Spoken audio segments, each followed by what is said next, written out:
Oh, it's that time. Yeah, the end of the year is upon us, and you know, we have the best movies of the year countdown on my channel, but here we are, the worst movies of 2021. This is honestly the point where I was sitting there like, what am I doing? Why am I sitting here in this theater? Like, why am I watching this right now? But let's just get right down to it, guys. But before I get into my list, let me know what your 10 least favorite movies of 2021 were down in the comments section below. Let's share in the misery together. Let's vent for a minute. And while you're at it, while you're down there, why don't you smash that subscribe button as hard as you possibly can. This channel is on the road to 1,000 subscribers and counting. And it would also be super helpful if you smash that thumbs up button on the way out, too. That would be some tremendous, tremendous help, guys. But oh, let the misery commence. God. Well, let's waste no further time. I have 2 dishonorable mentions before I get into the actual 10. Sweet Girl, Jason Momoa on Netflix in an action thriller that has a really contrived plot twist. Oh, it was so boring. And Cinderella. Wow, what a horrible movie musical this was, huh? But with all of those in mind, here we go. Number 10.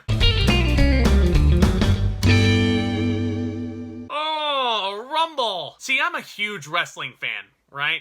I knew this movie was coming out, and the animation, it's not bad. It really isn't. But it went the Cars 3 route, guys. It really went for every single Rocky cliche you could ever imagine. Terry Crews, obviously, you know, was very much cast as the strong villain and all that. Will Arnett was doing his best impersonation of Seth Rogen, probably because the studio couldn't get Seth Rogen for this project, curiously enough. And not to mention, this is a WWE Studios project, and they've really, like, again, I don't want to say they were insulting our intelligence, but when you have the black and gold NXT brand and you have all the worst people down there with the NXT logo back there, it just really rubs you the wrong way. And I also gotta tell you guys, that belt that they have in Rumble, nowhere near as gorgeous as this beauty right here. God, what a gift.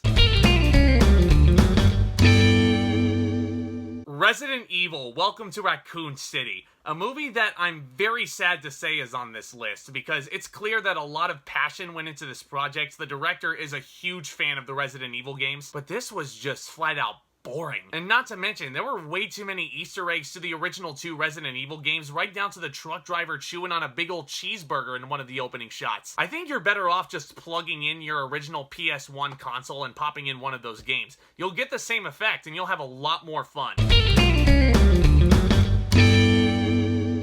Venom, Let There Be Carnage, because of course this movie was gonna be on this list. It really should have been called Venom, I Wish There Was Carnage. Jesus Christ, did the studio not learn from their lesson the first go around? For God's sakes, if fucking Carnage is involved, then it has no excuse not to be rated R. I'm sorry, but it really should have been. And the post-credits, don't even get me started on the post-credits, because it just made me sit there shaking my head as everybody else around me in the theater was losing their marbles. I knew what they were up to. I saw right through it. Oh my god, Chaos Walking. If Resident Evil Welcome to Raccoon City wasn't boring enough, Chaos Walking might just be one of the most sleep-inducing films all year. The fact that these characters can actually see what other people within this world are thinking, it really just defeats the purpose of subtext, doesn't it? And it's a darn shame because this movie looks like it could have been really good, especially if both Tom Holland and Daisy Ridley, 2 of Hollywood's fastest rising stars, being involved in this, and it turns out to like this? Really don't know what else to add to that one, guys. I didn't review this one for a damn good reason. I can't believe that I had to sit through another freaking one of these. 1992 comes around and Tom and Jerry the movie hits theaters in the summer, and it turns out to be a musical. Tom and Jerry actually start talking within the first 10 minutes.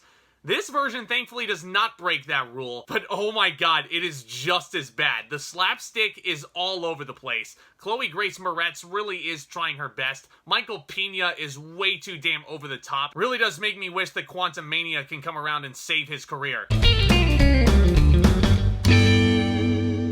You know, a lot of people have left me comments saying that they loved Bliss, and I'm seeing Bliss get a lot better reviews than it really should be. I hated this movie. I'm sorry. This movie really doesn't make any sense to me. The fact that Owen Wilson just slips into this world and Salma Hayek comes in and just tells him to accept it, it's like I need exposition right there. You have something missing there, script. Like, you just want to get to the big crux of the movie, but, like, where's the explanation? I mean, if you like this movie, that's fine with me. I really don't know what to say to that, though, because I hated this.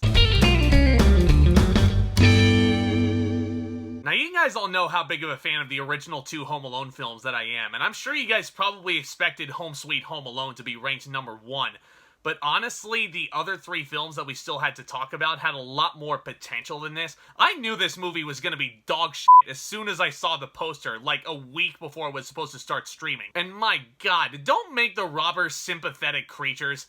Just don't do that. Not even the original Buzz McAllister could have saved this movie. He was funny in the small spurts that he had, but holy shit, the rest of this film is just as insufferable as you would expect.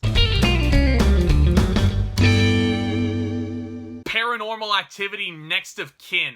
Again, I really don't want another Paranormal Activity movie. I'm sorry. It's past its prime. I get that it's the most profitable movie franchise in studio history in this case, but you gotta know when your idea is worn thin, and they really knew that the idea wore thin. Unlike some of the other films on the best of the year countdown that were really giving us heartfelt messages about what we were experiencing in the past year, this movie acknowledges that it takes place during the pandemic, and it just expects to ride on that to be unique to the other films. Yeah, there's a reason that this did not hit theaters, guys. It was really bad.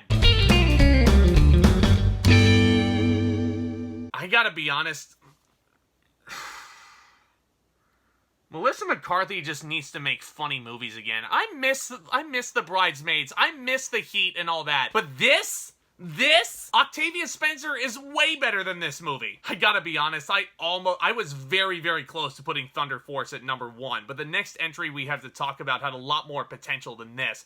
But the thing is, my god, I mean, the direction in this movie was absolutely horrendous. The jokes in this movie don't even get me started. They were not funny in the slightest. I'm honestly just kind of chuckling at how stupid this movie was. It made me hate being a superhero movie fan. Okay, guys, the number 1 worst movie of 2021 in my eyes is... The title of this movie really does accentuate how much I hate this thing. Infinite is a Paramount Plus exclusive film that I did not review on this channel for a very good reason. Antoine Fuqua directed this movie, mind you. Mark Wahlberg and Chiwetel Ejiofor as your starring vehicles. This sounds like it should be a fantastic little summer blockbuster. But oh my god, it wasn't. This is a story that really did not make any sense to me either. But the reason why this is my number 1, despite the fact that I hated my life every single second I was watching this thing, it should have been a lot better than it was, given the caliber of talent that we had. Anybody remember when Antoine Fuqua did this?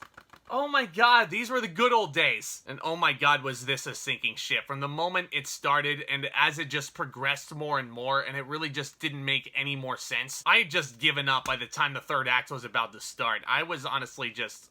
I was done. Infinite was bad. Don't watch it. It's not worth your time. Even though it's completely free for everybody who has Paramount Plus, there are so many better things to watch on there. iCarly is on there. SpongeBob is on there. Go spend your time watching that. Reminisce on your childhood. Don't sit there and loathe the movie and think about when the MCU is gonna come save Chiwetel Ejiofor for another Doctor Strange. Oh my god, okay.